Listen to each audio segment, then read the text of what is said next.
ونصلي ونسلم على رسوله الكريم أما بعد فأعوذ بالله من الشيطان الرجيم بسم الله الرحمن الرحيم كل من عليها فان ويبقى وجه ربك ذو الجلال والإكرام فبأي آلاء ربكما تكذبان يسأله من في السماوات والأرض كل يوم هو في شأن فبأي آلاء ربكما تكذبان۔ بیٹا یا تو اٹھ کے چلے جاؤ، یہاں سے اٹھ کے چلے جاؤ، تماشا بنا رکھا ہے تم نے۔ اب آواز نہ آئے آپ کی۔ بسم اللہ الرحمن الرحیم یسألہ من فی السماوات والارض کل یوم هو فی شأن فبأی آلاء ربکما تکذبان۔ صدق اللہ العظیم وصدق رسولہ النبی الکریم الامین الرؤوف الرحیم ونحن علی ذلک لمن الشاہدین والشاکرین والحمد للہ رب العالمین۔ ان اللہ وملائکتہ یصلون علی النبی یا ایہا الذین آمنوا صلوا علیہ وسلموا تسلیما۔ تمام احباب پڑھ لیجئے الصلاۃ والسلام علیک یا سیدی یا رسول اللہ، الصلاۃ والسلام علیک یا سیدی یا حبیب اللہ، وعلی آلک واصحابک واہل بیتک یا سیدی یا راحت العاشقین۔ مجھے مکمل احساس ہے کہ آپ کافی وقت سے یہاں اس محفل کا حصہ بنے ہوئے ہیں اور 11:57 میرے پاس ہو رہے ہیں، اور میں نے بھی اپنے دوست برادر مکرم جناب حافظ اللہ داد صاحب، میں نے انہیں عرض کیا کہ میں نے یہاں سے فراغت پا کے گھر جانا ہے، پھر میں نے ہارون آباد کے لیے نکلنا ہے، میرا ساری رات کا سفر ہے۔ بہرحال انج بھی سجن واہ واہ تے اونج بھی سجن واہ۔ سبحان اللہ۔ اب جیسے پسند آیا، جو وقت دے دیا سو دے دیا۔ اب اسی کو قیمتی بناتے ہوئے چند باتیں محبت کی، چند باتیں پیار کی، دل لگی کی آپس میں کرتے ہیں۔ تھوڑا جا دکھ سکھ ونڈا اونچا، تھوڑا سا دکھ کی باتیں، تھوڑی سکھ کی باتیں، تھوڑی عشق کی باتیں، تھوڑی ہنسنے کی باتیں، تھوڑے درد کی باتیں، تھوڑی رفاقت کی باتیں، پیار کی باتیں، دل لگی کی باتیں آپس میں کرتے ہیں، اور پھر انشاءاللہ اس کے بعد صلاۃ والسلام اور دعا لنگر شریف ہوگا۔ آپ بیدار ہیں اور تیار بھی ہیں؟ اللہ حافظ۔ نعرہ تکبیر، نعرہ رسالت، جشن عید میلاد النبی، علماء اہل سنت۔ اچھا پہلے یہ بتائیں، یہ جتنا بھی مجمع بیٹھا ہے، آپ کان کے چسکے کے لیے آئے ہیں یا پھر رسول اللہ کا ذکر سننے کے لیے آئے ہیں؟ بولے نا ذرا، اس لیے آئے ہیں؟ حضور کا ذکر سننے کے لیے آئے ہیں، تو پھر سر سے لے کر پاؤں تک ادب ہی ادب نظر آنا چاہیے۔ یہ بتائیے، اگر آپ میں سے کسی ایک کو حضور کے سامنے کھڑا کر دیا جائے، تصور کریں حضور کے سامنے کھڑا کر دیا جائے، تو پھر آپ کی کیفیات کیا ہوگی؟ آپ کی کیفیات کیا ہوگی؟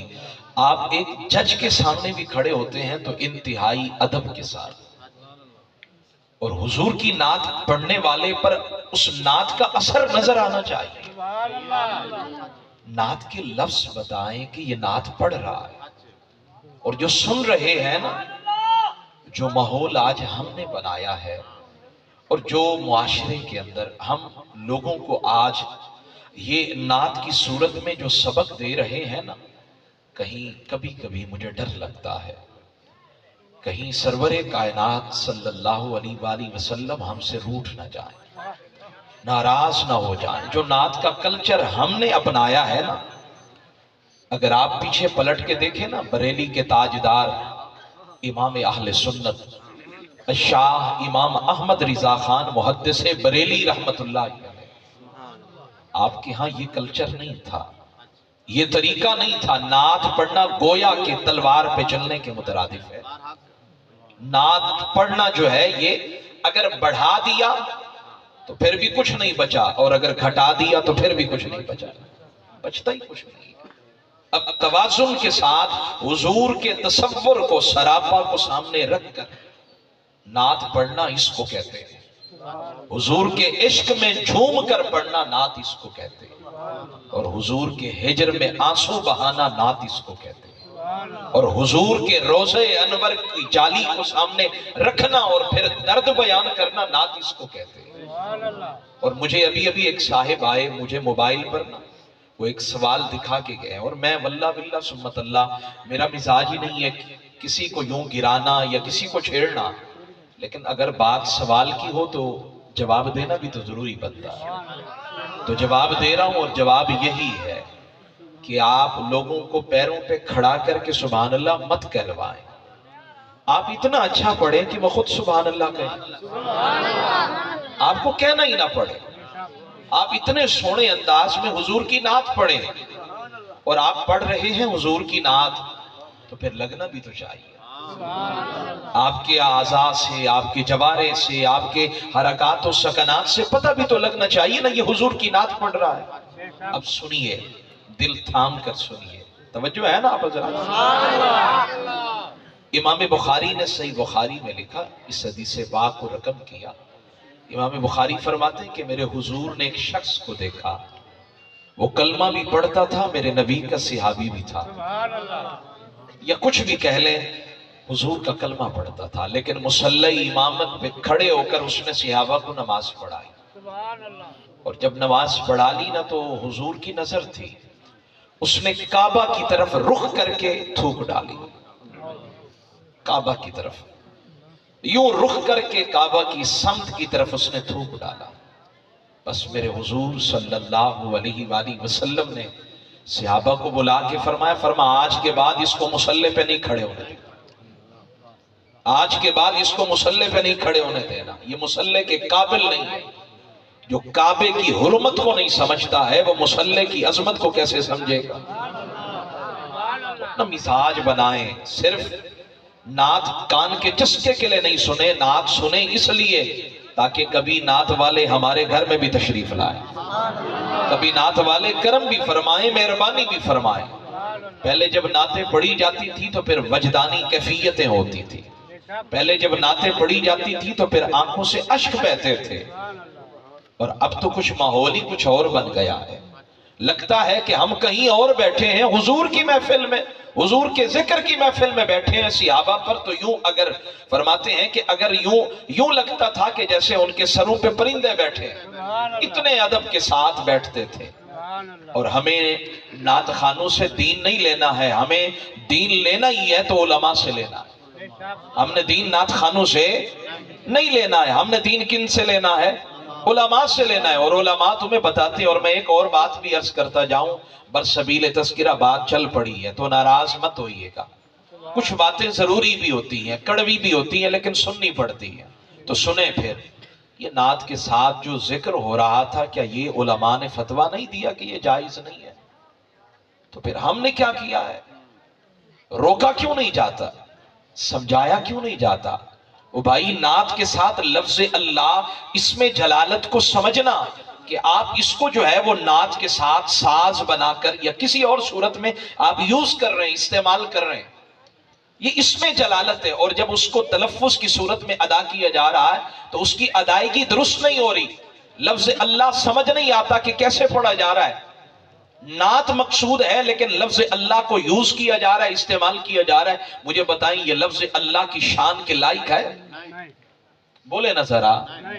اب میں اپنے موضوع کی طرف بھی آتا ہوں، چند باتیں محبت کی لیکن تھوڑی سی کڑوی ہیں، کیونکہ آج کل وائرس بھی بڑے ہیں، آج کل بیماریاں بھی بڑی ہیں، تو تھوڑا سا دوائی کا چھڑکاؤ کرنا پڑتا ہے. اور جہاں یہ بدن کی بیماریاں ہیں نا تو عقیدے کی بیماریاں بھی بڑی آ گئی ہیں. اتنا بدعقیدگی پھیل رہی ہے کہ اب ایمان بچانا بڑا مشکل ہو گیا. میرے حضور فرماتے ہیں ان قریب وہ زمانہ آنے والا ہے، فرمایا میرے کلمہ پڑھنے والے یہ صبح کو مومن ہوں گے، شام کو کافر ہو جائیں گے. شام کو کافر ہوں گے، صبح کو مومن ہو جائیں گے.